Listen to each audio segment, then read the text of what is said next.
Bismillahirrahmanirrahim. Makanya bapak dulu, bapak itu anak pertama itu disekolahkan, ya sempat jadi pejabat. Nah itu sirinya kenapa Mbah Hasyim Asy'ari Salim itu Gus Wahid kan belajar bahasa Belanda mbak Inggris. Awal zaman Gus Wahid jadi Menteri Agama. Andai kan Gus Wahid tidak Menteri Agama, mungkin cara berislam Indonesia tidak Sunni. Karena Gus Wahid pertama jadi menteri terus jadi ahli sunnah. Lama-lama sekarang jadi tren Menteri Agama Indonesia harus ahli sunnah. Nah kak itu ora pantes. Wong disi-disi ya wis napa? Ahli sunnah. Ulah tapi kadang santri fanatik, tapi Gus Wahid seralim koyo abai. Lah kita fanatik repot kan enggak ngakui kebenaran dengan bentuk lain. Khawarit itu jenenge apa? Khawarit. Jadi sakniki ngaji kita kudu sadar kullu hisbim bima ladaihim farihun. Dan niku dicap elek nak wong ngrasa bener dhewe. Sing apik fala tuzakku anfusakum huwa a'lamu bimanit taqwa. Paham ya? Terus nahi mungkar niku nggih wonten istihate dadi. Nggih sama nahi mungkar dalam politik nggih ngoten. Dulu di Rembang juga banyak lokalisasi. Kalau masih ingat kecil saya dan ya kuat karena di backing oknum-oknum tertentu. Tapi ketika bupati itu mulai dekat kiai. Pernah era kakak saya kandung itu wakil bupati. Setelah itu anaknya Kiai Khalil. Sekarang itu teman saya malah yang jadi bupati. Itu ya rubahnya luar biasa karena ya guyonan mereka paling nyai Gus ndak wae kesuwen. Bupati gampang Gus gawe SK ngongkon Satpol PP. Artinya jangan kira orang-orang baik yang lewat pejabat itu tidak kalah kontribusinya ya banyak juga. Ini bakas sing soleh loh, ini bakas sing napa? Soleh. Artinya kullu hisbim bima ladaihim farihun. Yang yakin dengan kebaikan bentuk ini juga banyak. Kowe aja mau meyakini dhewe apik kok Mustofa. Langgare cilik tetep istiqomah, nak bar wiridan ra donya. Iku ya apik, tapi dene ya ben yakin bener dhewe ben terus. Nah dene yakin terus calon bupati malah dadi kan. Tapi jangan merasa benar sendiri. Ya yakin saja kalau dia benar. Tapi jangan yakin benar sendiri karena dia tidak bisa bikin SK untuk membubarkan tempat maksiat. Utawa ora iso tuku tanah sing dienggo napa? Maksiat. Jadi pilihannya bubarno niku. Nah sampean takok, anak ngono ulama ra kalah, goblok nek ulama kalah. Ulama tetap paling bener. Perkarane piye? Wong sugih mau iso ngusir wong maksiat kok tanahe ning tanah liya, tapi ora iso ngilangno maksiat mentale wong iku. Lha iku sing rada betah ngilangno sak mentale iku ulama. Mulane ulama takoki, "Lah kok iso tapi sampean ora iso ngusir kok gon maksiat, tapi mau pindah tok wonge tetep maksiat." Lah sing iso nobatno iku ulama. Ya rada menang-meneh maksudnya ya rada lumayan. Mulane kula nganti saiki jek susah. Kula nate maca kitab ana cerita, muga-muga ora bener cerita iku. Tapi kula kadung maca. Ajane nyesal kula maca niku. Tapi kula kadung napa maca. Dadi ana wong mati syahid, wong melarat, wong lomo sugih ambek kiai alim. Niku ning pintu swarga. Wis jelas mlebu swarga. Lha iku iso bantah-bantah. Jare sing mati syahid saya dulu karena jelas di hadis-hadis sahih itu mati syahid itu spesial. Jadi saya paling berhak masuk dulu. Jare sing melarat enggak. Di hadis-hadis orang melarat sabar itu spesial, jadi saya dulu. Jadi sing sugih ndak, orang kaya dermawan itu spesial, jadi saya dulu. Ulama yang menengah, roh wong telu goblok bantah-bantahan ulama yang menengah. Bareng menengah, ulama yang jangan ulama kan dia meneng, dia lah yo bingung karena ulama kan banyak pertimbangan. Sing marai iku dekne kabeh. Akhirnya Allah ngutus Jibril, ya Jibril, beri keputusan sama mereka. Ya, Jibril kan malaikat paling terpelajar. Jibril takok. Kira sabar, kowe kok ora nak kira sabar mlebu swarga, jare sapa? Jarine ulama. Aja disiki gurunya. Nggih, sepakat berarti satu sepakat. Sugih dermawan, kowe kok ora nak ngono iku apik, jare sapa? Nggih, jare kiai. Aja disiki gurumu. Berarti dua sepakat. Paham nggih? Mati syahid, kowe kok ora nak syahid ganjarane gede. Kata Pak ulama, aja disiki gurumu. Tiga orang ini sudah ikhlas ulamanya dulu karena tiga orang tahu itu dari apa ulama. Ya berarti sepakat kan ulamanya dulu. Ya Jibril, kita sepakat. Ulamanya sira gelem. Masalah sing mondokno kula niku. Gitu-gitu kan. Sampai sing melarat itu gerutu. Sugih menangan mulai donya kan itu akhirat.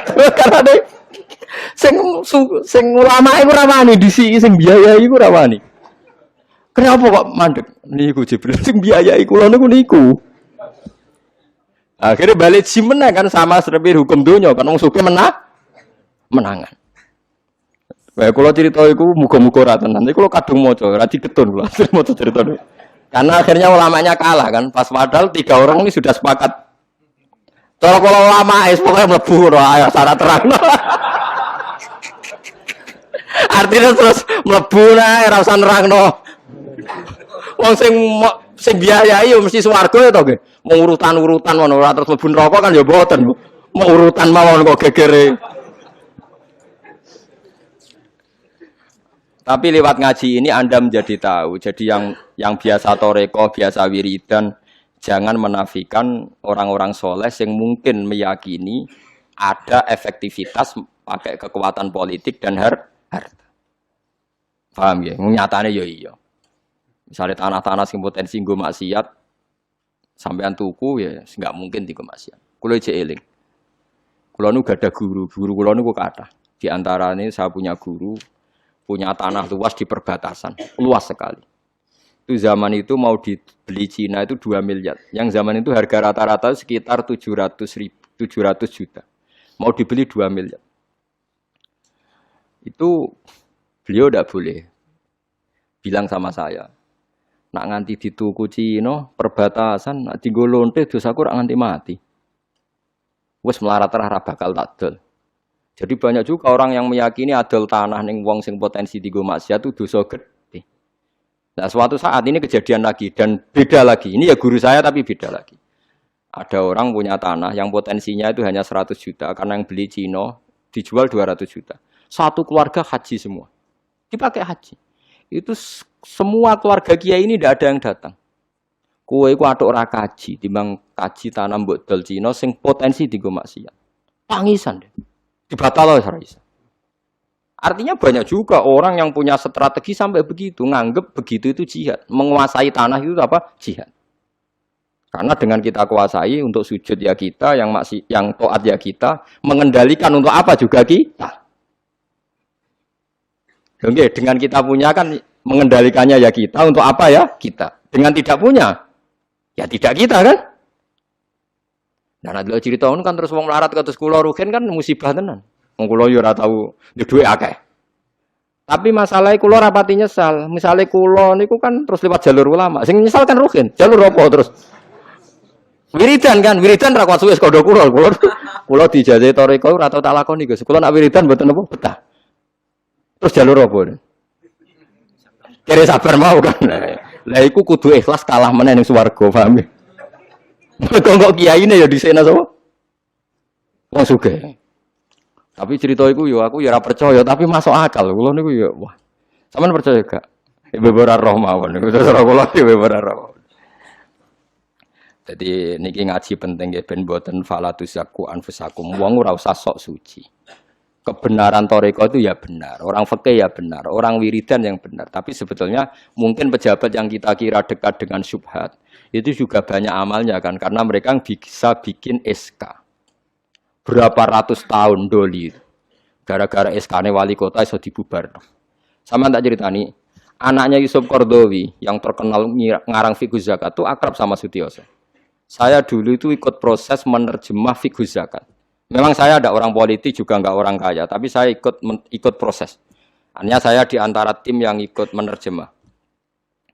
Itu gara-gara dekat kiai itu Sutioso memutuskan Kramat Tungkak. Itu dulu kan tempat prostitusi terbesar juga. Sekarang dirubah jadi Islamic Center. Itu baru kayak kiai tak pejabat. Pejabat karena pejabat yang punya SK. Tapi fungsi ini kiai mbok ilangno, pejabat roh pentingnya ngono iku dikandani kiai. Lah serang mlebu kan rugen tok kan berarti jalur karena mulane kene kudu tunduk be aku. Ini kan masalah kok ning akhirat dia tetep kalah ya harus saiki persiapan paham ya. Ya persiapan bus warga wae tapi ora usah nomor apa? Ora nomor arep.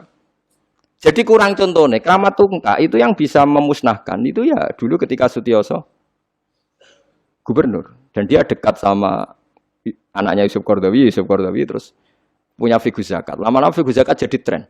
Sampai di Jakarta ada Basnas, ada rumah zakat. Sekarang di Jogja ada Lazis, ada macam-macam. Barokah trennya figus. Dulu zakat itu enggak jadi kebutuhan, tapi setelah jadi tren, saya ingin orang zakat itu izin. Banyak pegawai-pegawai itu yang enggak sholat tapi zakat. Jadi takutnya kenapa? Tren Pak Ba izin. Jadi. Kesannya kok antisosial, jadi kesannya anti apa?